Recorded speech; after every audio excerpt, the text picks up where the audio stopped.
அந்த உயர்வான படைக்கப்பட்ட நாம மிக தாழ்ந்தவங்களும் தாழ்ந்தவர்கள் ஆகிட்டோம் குணக்கேடுகளின் காரணமாக. அதன் காரணமாக தான் இந்த இயற்கை நம்மளை வதைக்குது, சிதைக்குது.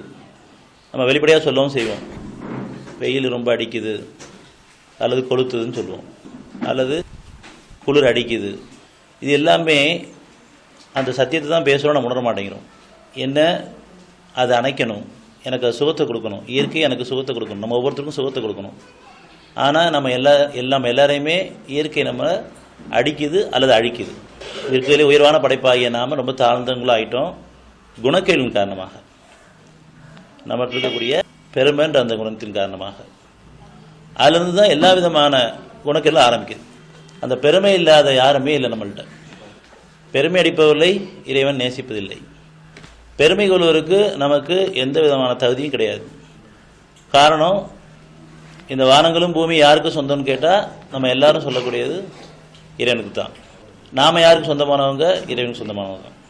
நாம் சுவாசிக்கக்கூடிய இந்த சுவாசம் நாம் சுவாசிக்கிறோமா அல்லது இறைவன் அருளை கொண்டு அதை இயங்கிட்டு இருக்கான்னு கேட்டால் உணர்ந்து பார்க்கும்போது நாம் சுவாசிக்கலை, இறைவன் தான் இயக்கிட்டு இருக்கான்.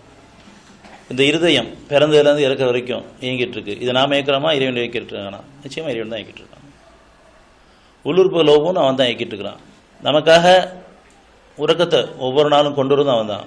நம்மளால் தூங்க முடியாது. நம்ம சொல்லுவோம் வார்த்தையை, நான் தூங்க போகிறேன்னு சொல்லிட்டு. வேணா நீங்கள் படுக்க போகலாம், தூக்கம் எப்போ வருது உங்களுக்கே தெரியாது. ஒரு நாள் ஃபுல்லாக கூட தூங்காமல் இருந்துக்கிற நாட்கள் நம்ம இல்லாமல் இல்லை.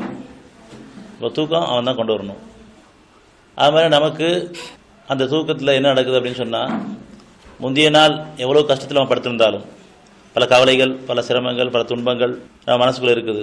இருந்த போதிலும் இறைவன் அதெல்லாம் நீக்கிட்டு உங்களுக்கு சிறிதொரு நித்திரையை பொதிந்து கொள்ளுமாறு செய்தான். அவன் அளவற்ற அருளாளன் நீரற்ற இருக்க முடியும்.